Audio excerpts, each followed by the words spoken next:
Welcome back to another episode of the Old Fashioned Real Estate Show. I'm Brian Leverage, and this... Jeff Holst. And today we have something very important to talk about. We're going to talk about 7 pitfalls that you absolutely must avoid if you're a real estate investor. And be sure to stick around till at least number 6, because that one can ruin even the best of deals. And we're going to talk about it right after this.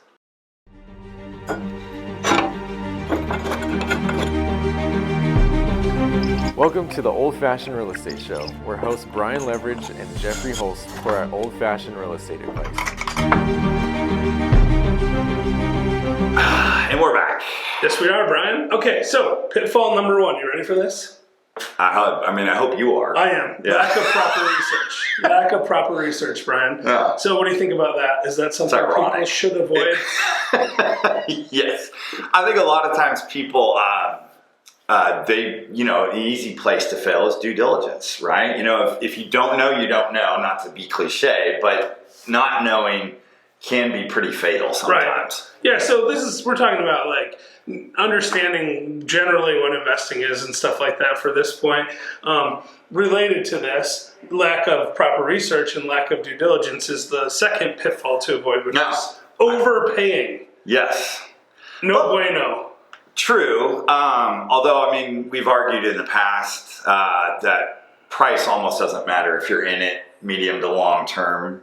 Sure. Almost. I want to be clear about that. Yeah, sure. Yeah. So what I'm actually thinking of with overpaying as a pitfall to avoid, it's just that the more you pay... Dilutes your return. Yeah, it dilutes your return. In the short term. Yeah. And even in the long term, right? Because the more money you tie up, the less your return is going to be forever. Yeah. So you shouldn't overpay, but that isn't to say that if you have to pay a little bit more than you're comfortable with to get a deal, it might not make sense. The first apartment building I ever bought was this 12-unit building, and I believe you told me I overpaid for it. You did. And just to be fair, I would make the argument that based almost, at least probably 75 to 80% of the properties I've been involved in, whether they be with you or anybody else, if you're going off the numbers at day one, I overpaid for those. Yep. Yeah, and that's the thing, right? So overpaying isn't paying more than what the cap rate would support, given the situation that the property's in at that moment.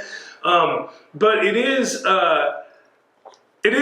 bad if you're overpaying based on some kind of projection that's unrealistic, right? So what you're talking about is, I'm looking at a piece of property and going, I know I can raise rents 30%. I know I can do X, Y, and Z to improve the NOI. And so I don't mind paying a little more than what it might be worth today, because in the future I know for sure it's going to be worth more. But I think there's a risk to that strategy is that you can get overly optimistic and actually overpay. Then you see situations where you lose the property because you can't refinance or whatever else might happen. Which kind of gets us back into the third pitfall to avoid, which you kind of confused with the first one, so I apologize. This is lack of due diligence or insufficient due diligence. And the way I would distinguish that from lack of research is that this is more about the property itself versus like investing in general. What you know. And then. So I feel like this is something, again, like what you were saying, all the reasons before that you were giving, those are the things that you want to avoid with that. So, all right, so related to lack of due diligence is misjudging the net operating income. Yeah, it's a big one, right? Because a lot of people tend to underestimate expenses, in my experience. They might miscalculate vacancy or, frankly, not even account for it in the first place, right? Number one. Number two is there's always capital expense reserves you want to set aside, because even if you put a new roof, new HVAC, new water heater, which are going to be some of your biggest ticket items on a rehab, from day one, those materials all start to depreciate over time from wear and tear. Right, and so forth. And also there can be things like inflation that you weren't expecting, like what we saw the last couple of years, where the prices go up dramatically. So your projections of what the cost of those things 20 or 30 years in the future when they're actually needed to be done can be very far off. If you assume inflation is going to be 3% and then in the first couple of years it's 10, then that throws the number off forever. Because it's a compounding effect. So, it is really easy to misjudge net operating income. And this is where I think it gets really important to really understand your numbers and your expenses right now, and then project as to the extent you can what the future expenses are, and then be really conservative in those numbers, which is why I think you were talking about having a bigger operating reserve and stuff. Yeah. Because those things really matter.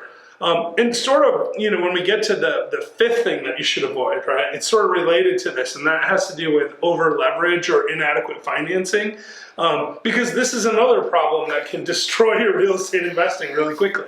I think it's actually probably maybe not the most important, it's one of the biggest things we see where people go wrong.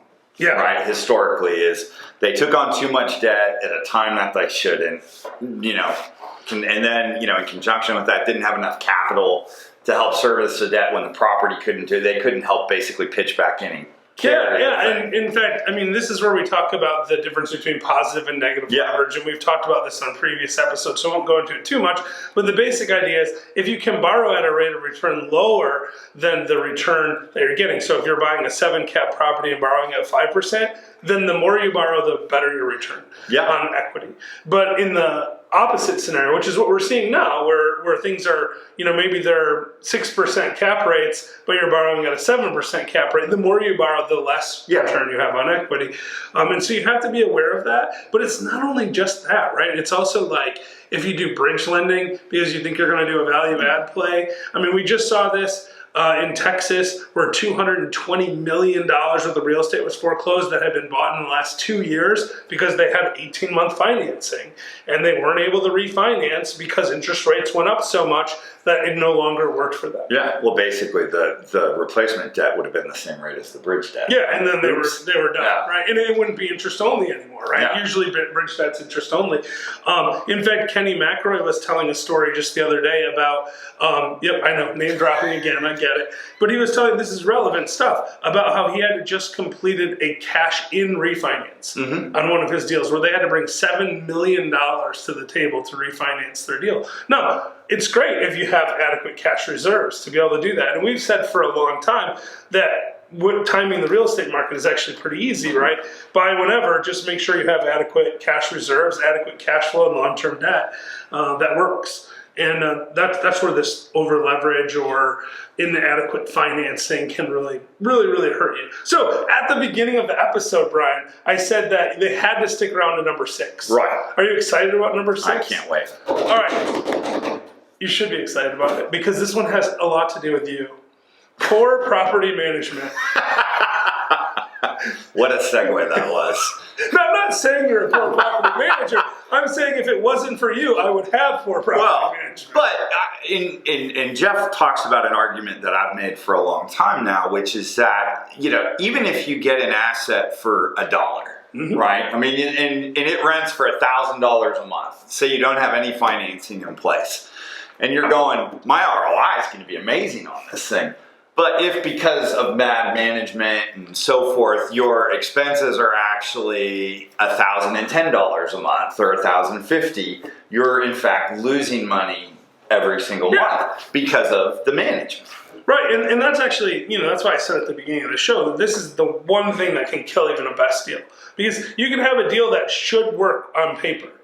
And if you hire the wrong property manager, maybe they're stealing from you, maybe they're just incompetent, maybe they put in the wrong tenant, so you're constantly having turnover, whatever it is. There's so many pitfalls in property management that if you do it wrong, it destroys your deal. Yes. Every time.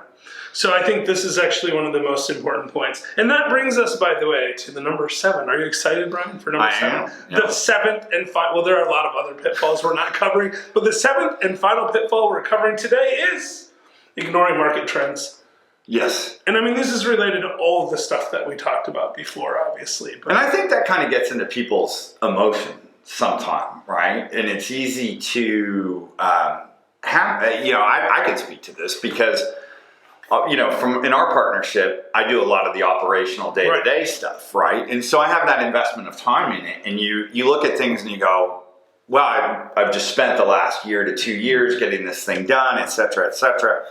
And, why would we want to sell it? We'll just, you don't want your effort to be waste. But sometimes it really makes sense to do that. Like if you see, for instance, if we're talking about multifamily, if demographic trends start to reverse and more people start moving out of Chattanooga that are coming here either Right, through like birth rates or migration. So would that be like if California went to a zero income tax state?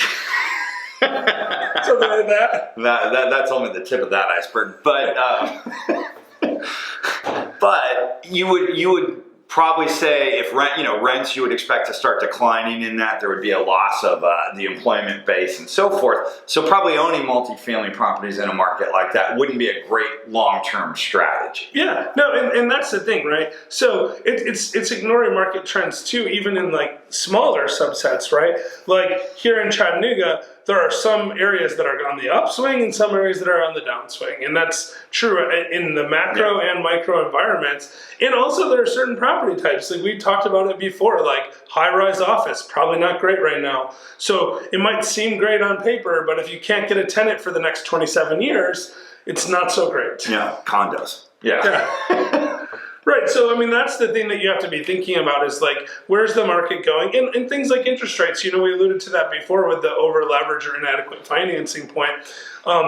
If interest rates are on an upswing, then you have to be aware of that and get longer term debt. If you think interest rates are going to come down, you might be able to risk it and get some kind of variable rate or some kind of lower, shorter term thing. But you got to understand those things, and that's why I think it brings you all the way back to the beginning, right? Because it's just a cycle. You have to do your research. You have to make sure you're not overpaying. You have to do your due diligence. You have to make sure that you understand what the numbers are. Don't misjudge your net operating income.